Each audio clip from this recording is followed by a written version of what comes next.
बहुजन समाज को इस देश का हुक्मरान समाज बनाना है। जितना जल्दी हम लोग बना सकें उतना जल्दी हमें अपने आप को तैयार करना होगा। हिंदुस्तान दुनिया के नक्शे पर चमचमाता हुआ वो सितारा जिसने दुनिया को कई अनमोल रत्न दिए। संघर्ष की मिसालें यहाँ तमाम, लेकिन जिनके खून और पसीने से भारत आज का भारत है, उन दबे कुचलों की लड़ाई लड़ने वाले सबसे बड़े नेताओं में आता है कांशीराम का नाम। सपने भीम के पूरे करने की तमन्ना दिल में, घर घर में बहुजनों को जताते हैं मिलने, घर घर में बहुजनों को जताते हैं मिलने। कांशीराम न तो किसी उद्योगपति के बेटे थे, न ही वो किसी राजनीतिक परिवार के उत्तराधिकारी थे, और न ही उनके पास कोई जागीर थी। फिर कैसे वो हिंदुस्तान की तीसरी सबसे बड़ी राजनीतिक पार्टी के निर्माता बन गए? उन्होंने बहुत बहुत मामूली लोगों को उठा के राजनीति में लाए। कोई साइकिल का पंचर जोड़ रहा है, उसको उन्होंने टिकट दे दिया है। कोई बूट पॉलिश कर रहा है, उसको उन्होंने वहां का नेता बना दिया। दलित, शोषित, वंचित और पिछड़ों का वो तबका जो अपने वोट की कीमत भी नहीं जानता था, जिनके वोट से सरकार तो बनती थी लेकिन सत्ता का सुख भोगने वाले कोई और थे। पीढ़ियों से सताए हुए समाज में राजनीतिक चेतना का संचार कांशीराम ने आखिर किस तरह किया? उन्होंने सोचा कि भाई जब सत्ता हमारे हाथ में आएगी तो हम बदलाव कर लेंगे। सूट बूट के रुतबे पर सांस लेने वाली सियासत आखिर कैसे एक बेहद साधारण और सादगी पसंद पैंट शर्ट पहनने वाले आम आदमी के सामने नतमस्तक हो गई? देश के बहुजन समाज में वो एक चेहरा कांशीराम ने कैसे ढूंढा जिसने बहुजन राजनीति को सत्ता के सबसे ऊंचे शिखर पर पहुंचा दिया? ये वो सवाल हैं जिनका जवाब जानने के लिए हमें कांशीराम की जिंदगी में उतरना होगा।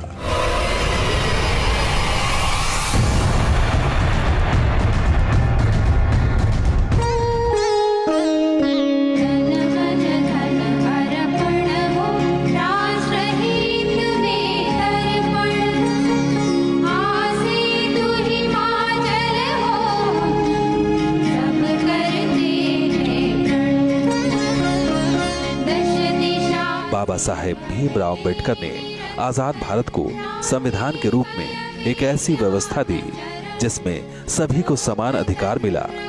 हजारों सालों से वर्ण व्यवस्था का शिकार हुए बहुजन समाज को आरक्षण का हक मिला, लेकिन देश को आजादी हासिल होने के बावजूद दलित और पिछड़े वर्ग के लोग वर्ण व्यवस्था की गुलामी झेलने को मजबूर थे। देखिए, वास्तविकता तो ये थी कि बाबा साहब अम्बेडकर का जब परिनिर्वाण 1956 में हुआ तो उसके बाद उनके उत्तराधिकारी उस प्रकार उस आंदोलन को आगे ले नहीं पाए। अम्बेडकर के महापरिनिर्वाण के बाद ये संकट और बढ़ गया। बहुजन समाज के आंदोलन को दफन करने की साजिश रची जाने लगी।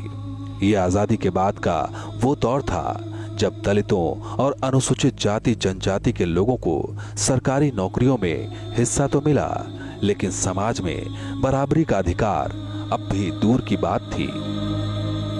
कांशीराम ने जल्द ही भांप लिया कि बहुजन समाज को एक राजनीतिक जमीन की जरूरत है, तभी बाबा साहेब अम्बेडकर का सपना पूरा होगा। हम राजनीतिक सत्ता की एक गुरु किल्ली है, ये भी बाबा साहब ने हमें कहा है। इस गुरु किल्ली को हासिल करके हम जिंदगी के हर पहलू में कोई भी ताला खोल सकते हैं। कांशीराम का जन्म 15 मार्च 1934 को पंजाब के रोपड़ में एक धर्मांतरित रैदासी सिख परिवार में हुआ। उनके पिता का नाम हरि सिंह और मां का नाम बिशन कौर था। कांशीराम ने पंजाब यूनिवर्सिटी से बीएससी की डिग्री हासिल की। वो साल 1958 था जब महाराष्ट्र के पुणे में वो असिस्टेंट साइंटिस्ट के पद पर काम करने लगे। लेकिन कांशीराम का जन्म सरकारी नौकरी करते हुए आराम की जिंदगी बिताने के लिए नहीं हुआ था। जल्द ही वो घटना घटी जिसने उनकी पूरी जिंदगी ही बदल दी। बाबा साहब के जन्म दिन को मनाने के लिए छुट्टी की जरूरत थी और एक दलित ने इस पर प्रयास किया तो उन्हें सस्पेंड कर दिया गया और उस आंदोलन को कांशीराम ने आगे बढ़ाया और फिर स्वयं वहां पर ऑर्डिनेंस फैक्ट्री में काम करना उन्होंने बंद कर दिया। साल 1965 में जब डॉक्टर अंबेडकर की जयंती पर सार्वजनिक अवकाश रद्द कर दिया गया तो कांशीराम के मन में आक्रोश की भावना उबल पड़ी। उन्होंने आंदोलन की ठान ली। पूरी व्यवस्था से लड़ने के लिए वो अकेले ही आगे बढ़ गए। अनेक लोग इस आंदोलन में उनके साथ जुड़ते गए और यहीं से उन्होंने संगठन खड़ा करने की बारीकियां सीखी। जब मैंने महाराष्ट्र में अंबेडकर जयंती के मौके ऊपर संघर्ष हुआ, हमें आंदोलन करना पड़ा। उस पूरे आंदोलन में पूरे का पूरा पैसा कांशीराम का लगा था। मैंने किसी एम्प्लॉई से भी इकट्ठा नहीं किया था। ऐसे नायक बहुत कम हैं जो ये बात दिमाग से निकाल दें कि मेरा व्यक्तिगत परिवार, मेरा भाई भतीजा, मेरा बेटा बेटी, उसके लिए ये सब कुछ करना। बहुजन समाज का बिखराव ही दलित समाज की हालत के लिए जिम्मेदार था। सदियों से दबाए गए समाज को खड़ा करना इतना आसान नहीं था। मनुवादी व्यवस्था से लड़ते हुए कांशीराम को इसका एहसास हो गया था कि उन्हें सब कुछ त्यागना पड़ेगा। आखिरकार उन्होंने अपनी जिंदगी के 5 सबसे बड़े फैसले लिए। उन्होंने संकल्प लिया कि मैं जीवन में कभी भी शादी नहीं करूंगा। आज से यह बहुजन समाज ही मेरा घर परिवार है। मैं अपने लिए कोई संपत्ति अर्जित नहीं करूंगा। मैं किसी भी शादी और मृत्यु के आयोजन में नहीं जाऊंगा और मैं अब कभी लौटकर अपने घर नहीं आऊंगा। पहले बुद्धिस्ट लोग थे जो भंते हो जाते थे, गृह त्याग कर देते थे। लॉर्ड बुद्धा ने भी गृह त्याग किया था। तो उस परंपरा को आगे बढ़ाते हुए कांशीराम जी ने गृह त्याग कर दिया। भाई बहन पिता माता से कोई इमीडिएट इमोशनल संपर्क उन्होंने नहीं रखा। हिंदुस्तान की राजनीति के इतिहास में यह शायद अब तक की सबसे कठोर प्रतिज्ञा थी। कांशीराम जिंदगी भर इन आदर्शों पर डटे रहे। वो अपनी दूसरी बहन की शादी में भी नहीं गए। यहाँ तक कि अपनी बहन और पिता के अंतिम संस्कार में भी मां के लाख बुलावे के बावजूद कांशीराम अपने संकल्प से नहीं टिके। I must have no family and no property. मेरा कोई घर घाट नहीं होना चाहिए और मेरा कोई प्रॉपर्टी नहीं होनी चाहिए। अगर घर घाट होगा तो मुझे प्रॉपर्टी चाहिए, पैसा चाहिए। पैसा समाज से इकट्ठा करके मैं ये काम चलाऊंगा तो मुझे हिसाब किताब देना होगा। कांशीराम ने इतना बड़ा त्याग इसलिए किया क्योंकि उनके मन में पीड़ित समाज के लिए करुणा थी। वो सरकारी नौकरियों और पूरे समाज में दलित पिछड़ों के साथ हो रहे अन्याय, पक्षपात और छुआछूत से आहत थे। Caste is a big factor in India, and wherever the people from India go, if they don't carry anything with them, at least they carry their caste. राजनीति में कांशीराम का मुकाबला उन पार्टियों से था जिनके प्रमुख पदों पर सवर्णों, खास तौर पर ब्राह्मणों का कब्जा था। उन्होंने अपनी सभाओं में बीजेपी, कांग्रेस और लेफ्ट पार्टियों को खुलकर ब्राह्मणवादी और मनुवादी कहा। हमें कांग्रेस से कोई लगाव नहीं है। कांग्रेस मनुवादी पार्टी है। कांग्रेस मनुवादी समाज व्यवस्था को सीपीएम और सीपीआई और बीजेपी तीनों के साथ मिलकर बनाए रखना चाहती है और इनका मिलाप आप लोगों ने इसी पार्लियामेंट के सेशन में देखा होगा। आजादी के बाद बहुजन समाज कांग्रेस पार्टी का बड़ा वोट बैंक था। इंदिरा गांधी और राजीव गांधी जैसे बड़े कद के नेताओं से मुकाबला कर दलित वोटरों को तोड़ पाना उस वक्त बालू से तेल निकालने जैसा काम था। वो कहते थे कि मुझे तुम्हारे वोट की लूट बचानी है। तो जब आप मत से सरकार बदलते हैं और आप भी ही बहुमत हैं, आप ही बहुजन हैं और आप एक बार इकट्ठे होके क्यों ऐसी व्यवस्था नहीं बना लेते जो आपके दुख दर्दों को दूर करे। एक जिस दिन चुनाव होते हैं वह एक ऐसा दिन है कि अरबपति, खरबपति, लैंडलॉर्ड, ठाकुर, दलित सब एक क्यू में खड़े होते हैं। आखिरकार साल 1971 में कांशीराम ने सरकारी नौकरी छोड़ दी और सोए हुए समाज को झकझोरने में तन मन धन से लग गए। साल 1973 में कांशीराम ने कर्मचारी संस्था बामसेफ यानी backward and minority communities employees federation का गठन किया। बामसेफ के माध्यम से समाज के संगठन के लिए पूंजी इकट्ठा की गई। 6 दिसंबर 1978 को दिल्ली में बामसेफ को अखिल भारतीय स्वरूप दिया गया। कांशीराम ने नारा दिया, ठाकुर ब्राह्मण बनिया छोड़, बाकी सब हैं DS4। DS4 यानी दलित शोषित समाज संघर्ष समिति।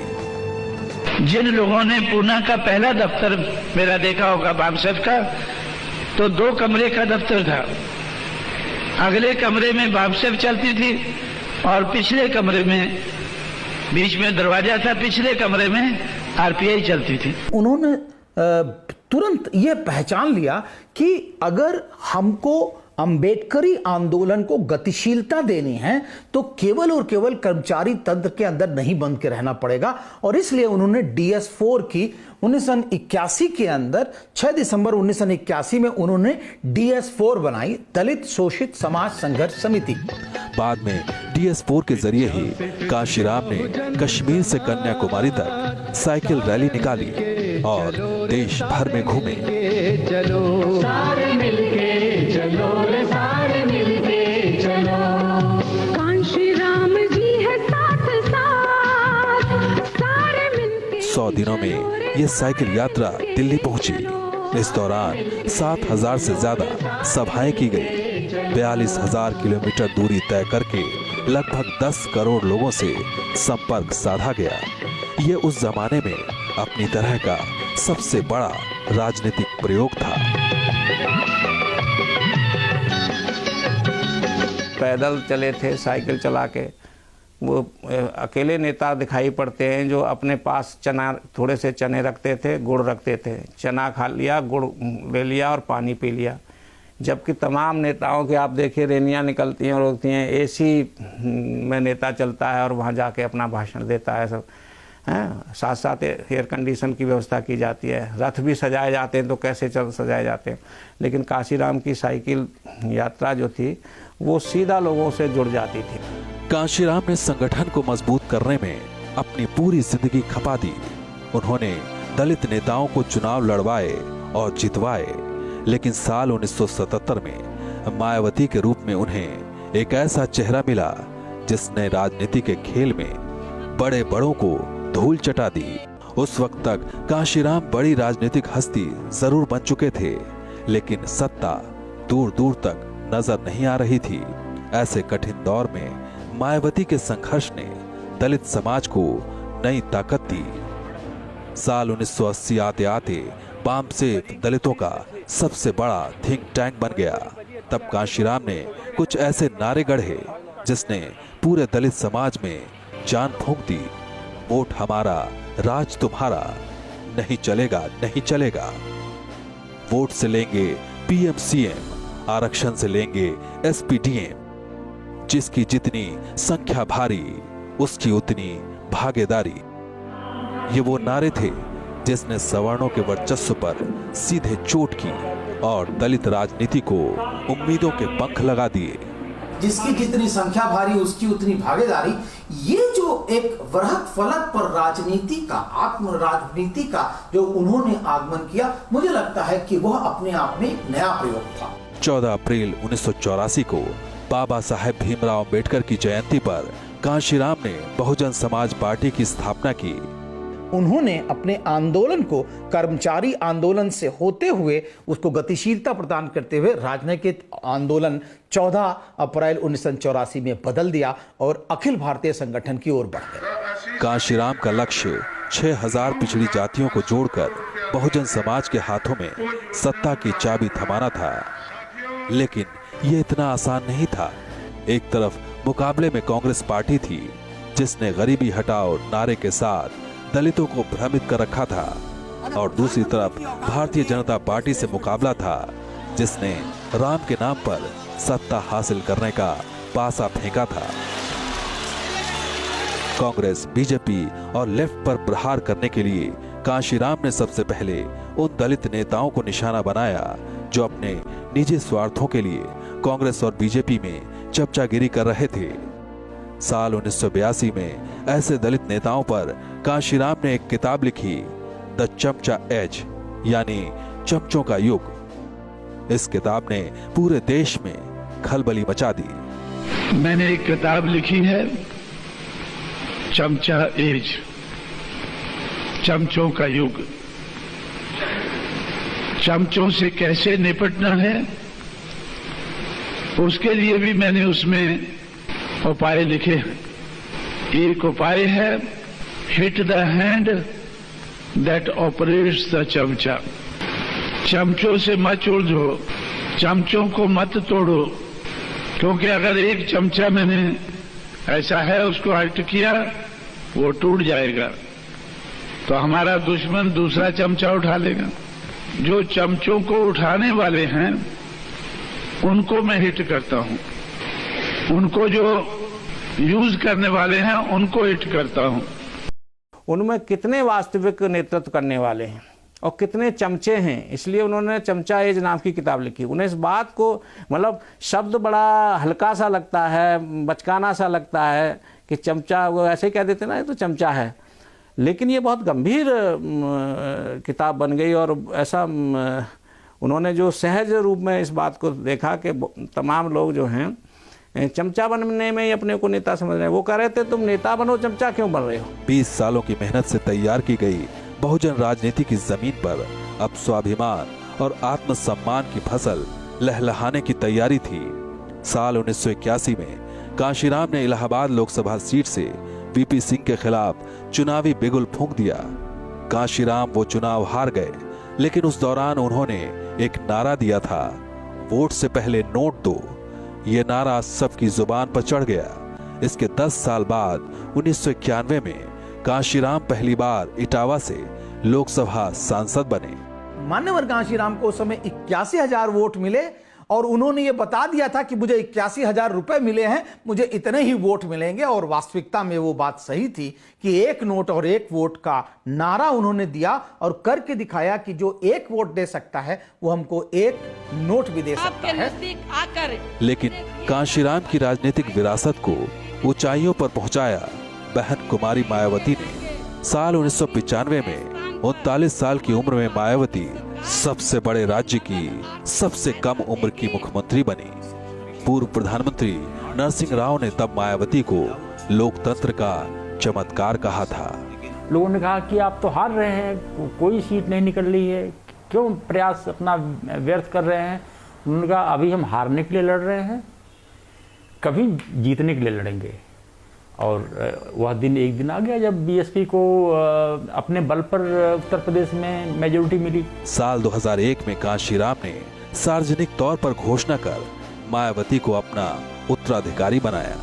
साल 2003 में लकवाग्रस्त होने की वजह से कांशीराम सक्रिय राजनीति से दूर चले गए। 9 अक्टूबर 2006 को उन्हें दिल का दौरा पड़ा। दिल्ली में उन्होंने आखिरी सांस ली। हालांकि ये उनकी शारीरिक कुर्बानी भी थी। उसका नतीजा हमारे इस महानायक को अगर स्वास्थ्य के दृष्टि से सोचें तो वो जो इन्होंने अधिक परिश्रम किया था वो उनके शरीर पर उसका असर गया। नहीं तो क्योंकि चिंतन की स्थिति की दृष्टि से ऐसे राजनीतिक चिंतन की बहुत ज़रूरत थी। राजनीति के एक युग के समापन पर तब बड़े बड़े सियासी सूरमाओं ने कांशीराम की बेदाग ईमानदार छवि और राजनीतिक संघर्ष को प्रणाम किया था। के प्रति मेरे हृदय में हमेशा बहुत आदर रहा है। उनके त्याग को देख करके उनका सर मेरा झुकता है। योग्य राजनीतिक विचारक के रूप में और एक संगठक के रूप में मैं हमेशा उनका आदर करता रहा।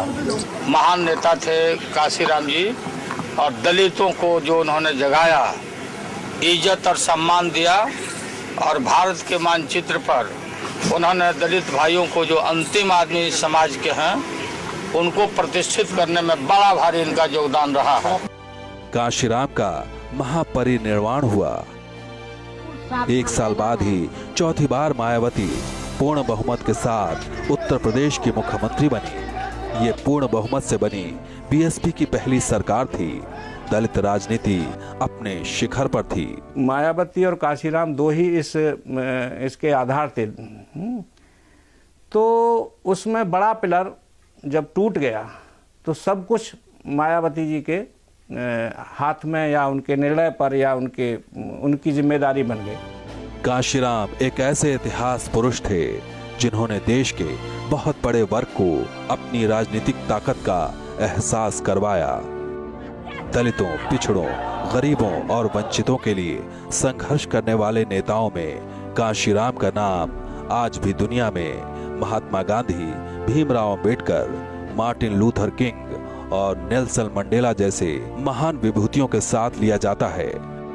कांशीराम आज भी दलित प्रेरणा के सबसे बड़े स्रोत हैं और रहती दुनिया तक उनका नाम देश के इतिहास में चमकता रहेगा।